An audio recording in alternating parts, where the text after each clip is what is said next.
리틀 도서관, 매주 한 권, 휴먼 터치. 저는 일상에서 책과 다정하게 지냅니다. 사람과 세상과 더 다정하게 지내고 싶어서 책 맛보기를 합니다. 이번 책은 생존 소설입니다. 책날개에는 이 책에 대한 찬사를 열거하고 있습니다. 그 중에 생존 소설의 구도 안에 담긴 놀라운 반전과 깊은 통찰. 이라는 데에 이끌려 책을 펼쳤습니다. 그런데 읽는 도중에 도저히 더 읽을 수 없는 난관에 부딪히고 말았습니다. 엄살을 부리자면 저에게는 이 책 읽기가 소설의 주인공이 당한 조난과 마찬가지였습니다. 재난을 피하는 심정이 되어 한동안 책을 덮어둔 채 멀리했습니다. 그러다가 마음을 고쳐먹고 다시 책을 끌어당겼습니다. 기호에 맞지 않는 책이면 무조건 거부하는 저로부터 노연하고 싶었기 때문입니다. 저의 편견이나 선입견을 여실히 낱낱이 들여다봄으로써 조금이나마 아집을 내려놓는 기회로 삼고자 했습니다. 이번 책이 노년을 주인공으로 삼아 전하고자 한 메시지 중에 하나도 바로 이런 인식의 변화일 듯했습니다. 책은 30대 젊은 미국 저자가 70대 노년을 조난자로 그려내고 있습니다. 책 제목은 주인공의 이름, 클로리스입니다. 지금으로부터 35년 전 깊은 산속에서 일어난 비행기 추락에서 이야기는 시작됩니다. 추락에서 혼자 살아남은 주인공은 지금으로부터 107년 전에 태어난 1914년생 할머니입니다. 그러니 소설은 미래 사회를 그린 공상과학 영상이나 책에 이미 친숙한 21세기 독자들에게 지나간 과거 시절의 재난과 구조활동을 보여주는 셈입니다. 1986년에 발생한 실종자 수색에는 휴대폰, CCTV, 드론 같은 디지털 기술이나 유전자 분석과 같은 과학 수사력이 전혀 가동되지 않습니다. 소설은 영국의 영화사에서 영화로 제작 중이라고 합니다. 어쩌면 디지털 기술과 친숙한 아이들이 영화를 보게 된다면 신기해할 것 같습니다. 클로리스 할머니의 원시적인 생존과 국립산림경비대 대원들의 구시대적 수색이 21세기 아이들에게 쏠쏠한 재미를 줄 수도 있지 않을까 싶습니다. 한편 어르신들에게는 지난 추억에 대한 향수를 불러일으키는 서정적 영화가 될 수도 있습니다. 그렇지만 자칫하면 비위에 거슬리거나 괴이한 느낌을 줄 수도 있을 것입니다. 저자는 라이 커티스라고 하는데 이번 책이 첫 소설이라고 합니다. 고령화 시대의 노년에 대한 비호감을 가졌을 법한 청년 저자가 노년을 주인공으로 삼은 점이 무엇보다 독특합니다. 요즘 청년들은 노년보다 소설이나 책을 즐겨 읽지 않으니 마케팅 전략 차원에서 혹시 노년 독자층을 겨냥하느라 노년을 주인공으로 했을까 하는 생각도 들었습니다. 소설의 시간적 배경도 수색이나 구조활동에 디지털 기술이 전혀 등장하지 않는 과거이니 말입니다. 이런 20세기 조난 소설을 21세기의 젊은 그것도 미국의 저자가 썼다는 것은 참으로 의외였습니다. 모종의 어떤 숨겨진 의도가 있는 걸까요?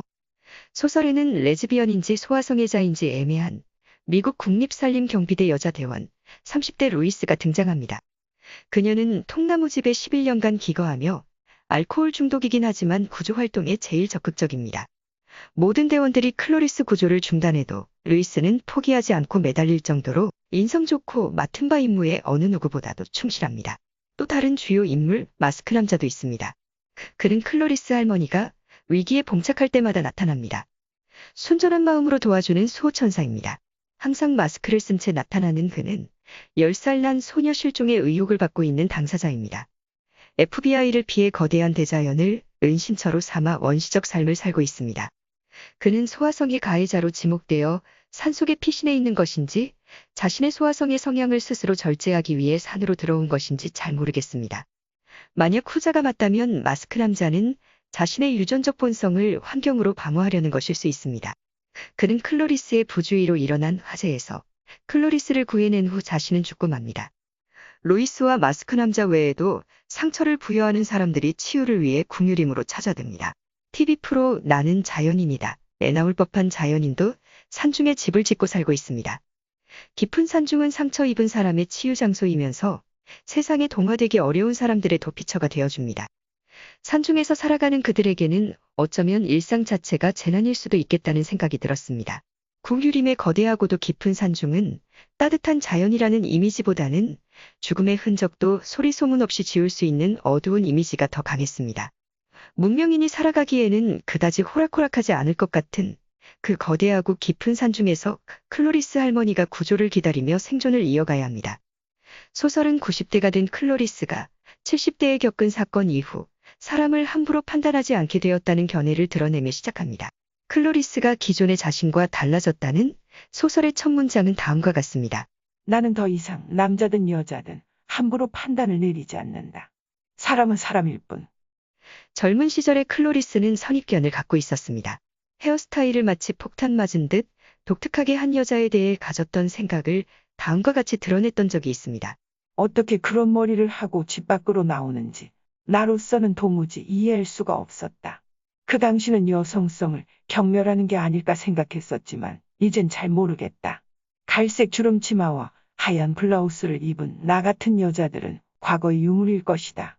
클로리스는 여자를 위해 남자가 문을 열어주는 에티켓을 예전에는 당연하게 여겼습니다.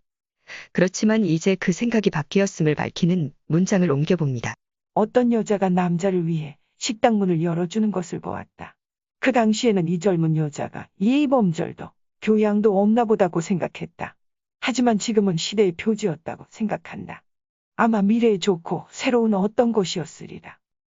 이처럼 70대 노년 클로리스를 고정관념과 편견에서 노연하도록 방향을 전환하는 계기가 된 것은 비행기 추락 사고였습니다. 클로리스의 사고 전환은 그렇게 혁명처럼 다가왔습니다. 이 시점에서 저는 뜬금없이 공자가 떠오릅니다.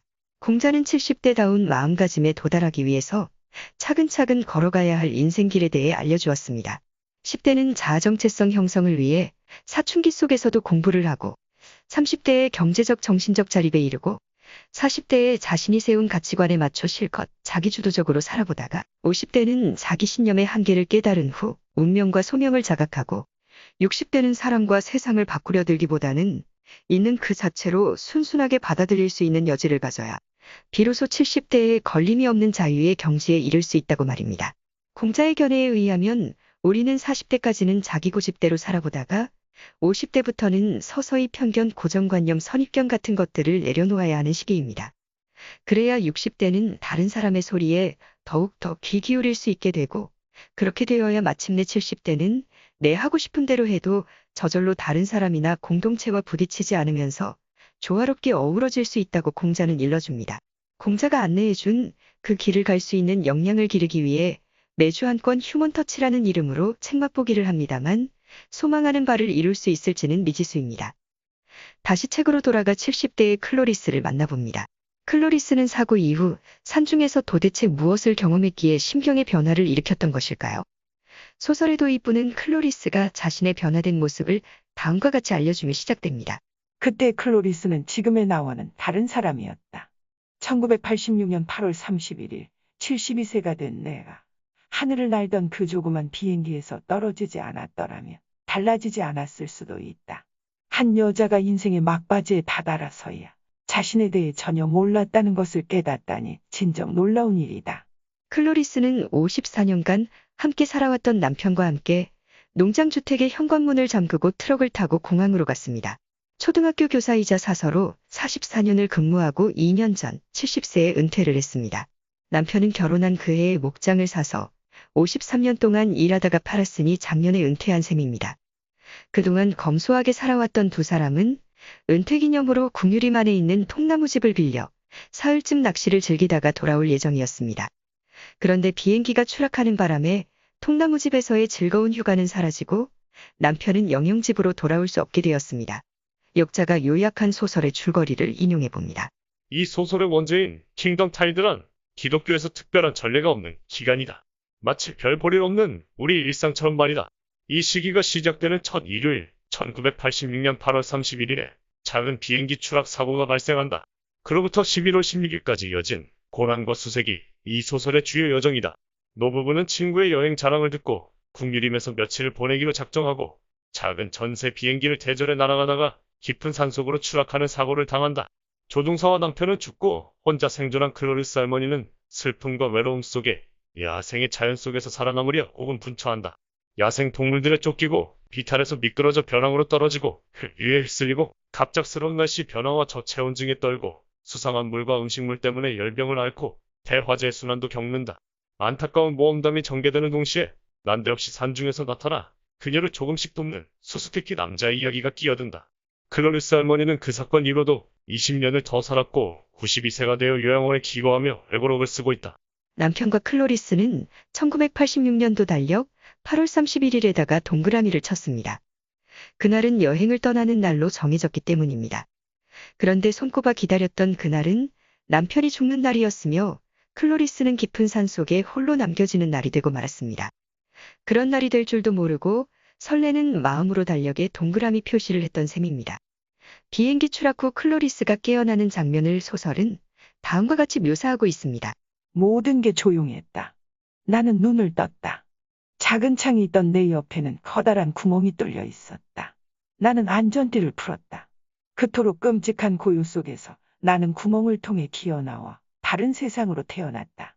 사방이 산이었다. 마치 이 세상에 존재해온 건 온통 산분이라는 듯이 이마를 만져보았다. 피가 묻어나왔다. 있는 힘을 다해 남편의 세례명을 불렀다. 비행기는 가운데가 두 동강 나 있었다. 꼬리는 사라졌다. 나는 남편의 빈 좌석을 돌아보았다. 다시 그를 외쳐 불렀다. 벼랑 직전에 남편의 악어 가죽 부츠 한 짝이 놓여 있었다. 나는 그리로 가보았다. 벼랑에서 5에서 6미터 아래 커다란 가뭄비나무 위에 남편이 엎어져 있었다. 괜찮냐고 소리쳐 보았지만 이미 답은 알고 있었다. 그는 움직이지 않았다. 다시 이름을 불렀다. 마비된 채 걸려 있어서 대답을 못하는 건지 걱정이 되었다. 내가 할 수 있는 일은 없었다. 가까이 갈 수도 없었고 가까이 간다 한들 무슨 소용이 있겠나. 그제야 기도할 생각이 처음 들었다. 나는 벼랑 끝에 무릎을 꿇고 거대한 골짜기를 내려다보며 기도했다. 하늘에 계신 우리 아버지, 남편이 저기 나무 위에 있습니다. 심하게 다쳤습니다. 부디 우리를 도우소서. 제발 우리를 도와주세요. 제발 구해주세요. 계속 무릎을 꿇고 기도를 했겠지만 중단될 수밖에 없었다. 뒤쪽에서 난생 처음 들어보는 무시무시한 소리가 들려왔기 때문이다. 비명 같은 제정신이 아닌 울음소리였다. 나도 손으로 얼굴을 덮고 비명을 질러댔다. 그러다가 몸을 돌리니 맙소사. 조종사가 정신이 들어 끔찍한 소리를 반복해 지르고 있었다. 나는 몇 걸음 다가갔다. 그는 턱과 머리의 일부가 떨어져 나간 상태에서 계속 비명을 질러댔다. 나도 매번 대꾸하듯 질러댔다. 그렇게 우리는 서로에 대고 비명만 지르고 있었다. 다리에라도 손을 얹고 위로를 해줄 수 있었을지 모르겠다. 하지만 가까이 가고 싶지 않았다. 정말 미안하게 생각한다. 나는 늘 연민을 가지고 자선을 행하라 가르침을 받았지만 내가 할 수 있는 일은 하나도 없었다. 클로리스는 햇빛이 내리쬐는 암벽에 기대어 손가락에 결혼반지를 돌리며 멍하게 보냅니다. 그때의 상황을 회고하는 클로리스의 마음을 소설은 다음과 같이 묘사합니다. 그때는 어떻게 눈물 한 방울 흘리지 않았을까? 나도 모르겠다. 극한의 상황에서 우리 정신이 자신을 쉬게 만드는 방식이 재미있다. 한동안은 생각이 온전치 못했던 것 같다. 날이 추워지자 클로리스는 조종사의 시신에서 코트를 벗겨냅니다. 그리고 그의 바지 주머니를 뒤져 성냥을 꺼냅니다. 그런 후 클로리스는 아래쪽 숲으로 내려갑니다. 얼마 내려가지 않아서 남편의 안경을 발견하고 고개를 들어 위를 봅니다. 그랬더니 남편이 클로리스 위에 걸려 있었습니다. 남편이 자신을 영리하다고 칭찬했던 말을 떠올리며 고난을 이겨낼 수 있을지 모른다는 희망을 갖습니다. 그 장면을 옮겨봅니다. 한바탕 울고 싶던 기억이 난다. 하지만 그러지 않았다. 뭔가 너무 슬프면 눈물조차 온당할 수 없어서 일이라. 우리가 젊은 부부였을 때 다른 젊은 부부들처럼 작은 갈등으로 다투곤 했다. 내가 무지 화가 나서 우리가 서로 목소리를 높였던 기억이 난다. 내가 계속 고함을 치고 얼굴이 벌개지는 동안 남편은 침착해졌다. 그는 미소를 짓고 손을 뻗어 내 머리를 쓰다듬더니 말했다.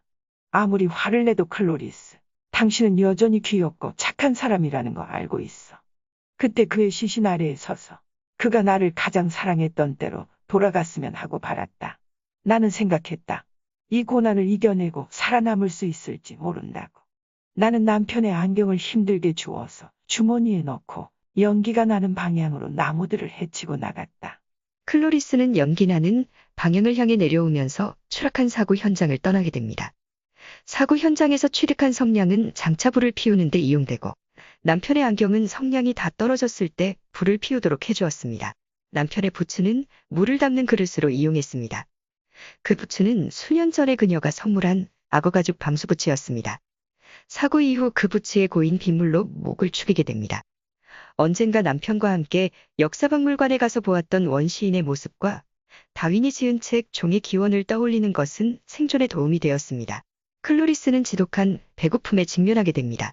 풀 속에서 뭔가를 잡아보려고 애를 써보기도 하고 계곡으로 내려가 물을 내려쳐보기도 했지만 먹을 것을 사냥하기는 쉽지 않았습니다. 배고픈 채로 물러나 앉아서 기도를 할 따름입니다. 그 장면을 옮겨봅니다. 큰 소리로 기도했다. 하늘에 계신 아버지, 굶어 죽기는 싫습니다. 오늘 제가 성스러운 당신 곁으로 가야 한다면 부디 빨리 데려가 주세요. 굶주리게 하지는 마세요. 정말이지 나는 굶주림으로 죽을 것 같았다. 다음날 클로리스는 풀밭 쪽으로 올라가 조그만 회색 꽃들을 먹었습니다. 한 줌 정도 먹었을 때 머리가 어지럽기 시작해서 그루터기에서 쉬다가 잠이 들었습니다. 그런데 그 사이 누군가가 가죽 벗긴 토끼를 담은 냄비를 가져다 놓았습니다. 그때 마구 흥분한 클로리스를 만나봅니다. 내 기도가 기적 같은 응답을 받았음이 분명해졌다. 신은 알 수 없는 방식으로 일을 하신다고들 한다. 이번 일은 그렇게 알 수 없는 상황도 아니었다. 나는 무지 배가 고팠고 기도를 올렸더니 지금 여기에 만찬이 나타났다.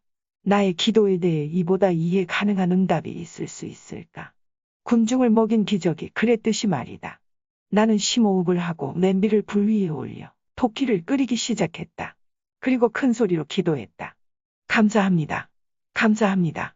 클로리스는 계곡물에서 옷도 빨고 몸도 씻습니다. 몸을 말리자 배가 고파져서 다시 굶주림에서 구해주십사 기도를 합니다.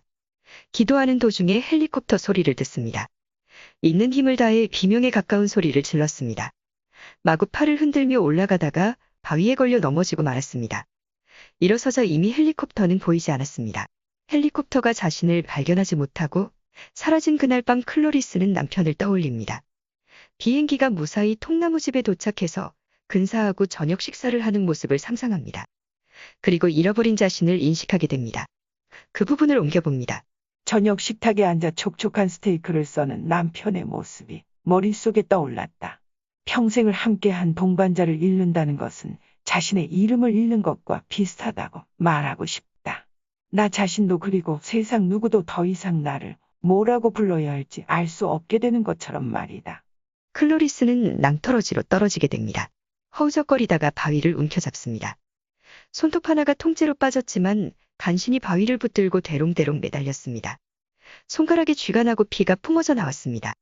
영원히 매달려 있을 수는 없다고 판단하고 우아하게 손을 놓기로 합니다. 땅에 내려앉으면서 발목을 접질리게 되고 머리를 바위에 부딪힙니다. 그때 상황을 옮겨봅니다. 나는 꼼짝 않고 누워 내 몸의 부상들을 느껴보았다. 시간이 지나 일어나 앉아서 다리를 보았다. 일어서려 해보았지만 끔찍한 통증과 함께 쓰러졌다. 나는 일어나 앉아 엉덩이를 끌고 낭떠러지 아래로 갔다. 다리를 펴고 피투성이 손가락들을 보았다. 무지 배고프고 다급하게 목이 말랐다. 나는 기다리면 된다고 수색대가 나를 발견할 거라고 스스로를 다독이기 시작했다. 그들은 나를 찾고 있었고 나도 그들을 보았다. 그날 밤 구름 뒤에서 태양이 뜰 때까지 내 이름을 외쳤다. 오른쪽 발목이 너무 아파 조금도 몸을 실을 수 없었다. 어디를 가려면 뱀처럼 배를 깔고 기어가야 할 판이었다. 하지만 어느 방향으로 가야 할지 알지 못했다. 그때 한 달 전에 남편과 함께 죽었더라면 더 편했을 거라는 생각이 들었다. 그래서 자살하자는 결심을 했다. 스타킹으로 올가미를 만들었다. 나는 엉덩이를 움직여 낮은 가지에 스타킹을 걸었다. 그리고 올가미에 머리를 끼워 넣었다. 반쯤 벌거벗은 모습으로 매달린 채 발견되고 싶지는 않았다. 얼마나 형편없는 모습인가. 하지만 더 이상 이 세상에 원하는 게 없어지면 나 없는 세상에서 무슨 일이 벌어지든 상관할 수 없게 되는 법이다. 나는 나무에 기대 몸을 일으켰다. 이제 다리에서 힘을 빼고 올가미가 제 할 일을 하게 두면 되었다. 몸에 힘을 뺐다. 얼굴이 뜨거워지며 감각이 없어졌다. 시야도 캄캄해졌다. 하지만 어찌된 일인지 클로리스는 죽어지지가 않았습니다.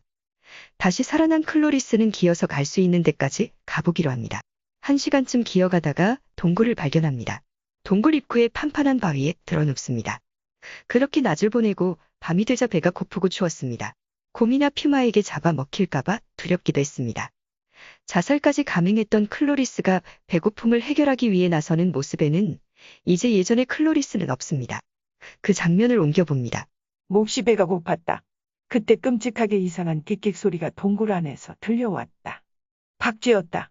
나는 박쥐들이 잠자는 천장을 올려다보았다. 수백 마리였다.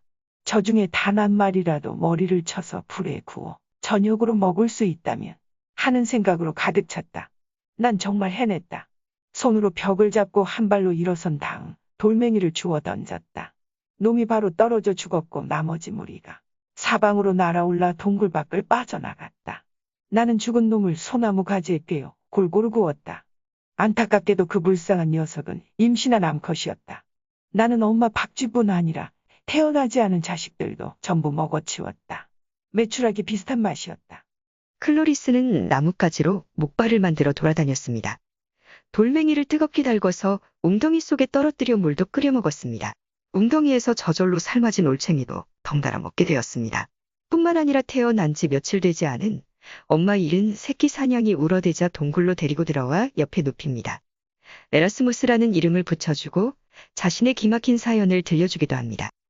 새끼 사냥은 조그만 발굽으로 일어나 바위 틈에 자라난 풀을 뜯어먹게 되었습니다. 그 장면을 옮겨봅니다. 새끼 사냥 에라스무스에게 아침 인사를 건넸더니 알아듣는 듯 나에게 와서 다시 누웠다. 작고 무력한 불쌍한 에라스무스를 내려다보았다. 녀석은 나를 보지 않았지만 그 편이 좋았다. 박쥐를 자를 때 쓰느라 갈아놓은 판판한 돌조각을 집어들고 나는 에라스무스의 뿔을 잡은 다음 목을 베었다. 나는 에라스무스를 저녁으로 먹으려고 한쪽 그늘에 굴려두었다. 대략 이틀 동안 에라스무스를 다 먹어치우고 녀석의 모피는 숄처럼 목에 둘렀다. 나를 아주 따뜻하게 해주었다. 그 이후 베개로 만들어 여기 요양원의 침대 장식에 두고 있다. 클로리스는 때때로 벌레도 한 움큼 먹어야 하고 더러운 물도 먹어야 하는 원시인 같은 생활을 하면서도 어찌된 일인지 구조를 거부하고 산중 생활을 계속하기로 결정합니다. 남편 없는 집에 홀로 돌아와 살아갈 용기가 나지 않았을까요? 혼자 살아서 돌아가는 것이 마음에 걸려서일까요? 클로리스의 심정을 어쩌면 이해할 것 같기도 하다가 도저히 이해할 수 없기도 한 그 장면을 옮겨봅니다. 저기 멀리서 주황색 옷을 입은 일군의 사람들이 내 이름을 외치는 소리가 산 위까지 울렸다. 구규림의 산속에서 지낸 지 거의 한 달 가까이 되는 때였다. 나는 꼼짝 않고 서 있었다. 팔을 들어 올리지도 않았다. 도와달라고 소리치지도 않았다. 그 순간 나를 엄습한 것은 지독한 슬픔이었다. 구규림 산속에서 견뎌야 했던 그 모든 고난에도 불구하고 나는 집으로 돌아갈 아무런 좋은 이유를 찾을 수 없었다. 구조대가 시야를 가로질러 숲속으로 사라질 때까지 지켜만 보았다. 클로리스는 구조를 거부하고서 한 달 반쯤 궁유림 산중에서 더 살게 됩니다. 그렇지만 궁유림에서의 마지막 밤을 77일째 되던 날 맞이하게 됩니다. 그날 밤 자면서 남편과 함께 했던 추억을 떠올립니다. 어린아이처럼 밝은 남편의 모습은 클로리스에게 돌아갈 용기를 주는 듯합니다. 그 부분을 옮겨봅니다. 내 40살 생일 직후였다. 남편과 나는 해변으로 걸어가 햇빛을 받고 앉아 눈을 감았다. 파도 소리에 귀를 기울이다가 눈을 떴더니 남편은 청바지를 걷어 올리고 휘적휘적 물속으로 들어갔다. 어린 소년처럼 파도와 장난을 쳤고 나는 그를 얼마나 끔찍이 사랑하는지 생각했으며 이렇게 헤어지게 될 줄은 전혀 예상 못했던 게 기억이 난다. 그 밤이 지나고 클로리스는 햇빛 아래 눈을 뜹니다. 지팡이를 짚고 몸을 일으켜 찢어진 신을 신고 길어진 머리카락에 흑색이 된 너덜거리는 옷을 입고서 2차선 포장도로까지 나오게 됩니다. 그렇게 클로리스는 무시무시한 궁유림에서 탈출하여 동그라미 쳐진 8월의 달력이 그대로인 집으로 돌아오게 됩니다. 클로리스는 자기 스스로 자기를 구조할 때까지 시간이 필요했나 봅니다. 돌아온 이후 언론에 대해서 특필된 것은 따놓은 당상이었습니다. 순환 20주년을 맞은 클로리스는 다음과 같은 말을 남기며 소설은 끝이 납니다. 이 글을 쓰는 지금은 집으로 돌아온 지 20년이 지난 2006년의 겨울이다. 나는 예전에 그 사람이 아니라는 점을 말해두고 싶다. 나는 곧 친애하는 남편 옆에 묻힐 것이다. 소설은 책맛보기에서 다루지 못한 수많은 이야기들을 포함하고 있습니다. 책맛보기는 단지 클로리스에 한정해서 그것도 극히 일부분만 다루었을 뿐입니다. 궁금한 내용은 책에서 직접 만나보기 바라며 책을 덮습니다. 이만 책맛보기를 마칩니다. 지금까지 리틀 도서관 매주 한 권 휴먼터치 황진이었습니다. 책맛보기는 그저 제가 경험한 책, 사람, 세상 이야기일 뿐입니다. 이야기하다 보면 사람이 덜 된 저 자신을 즐겁게 발견하게 됩니다.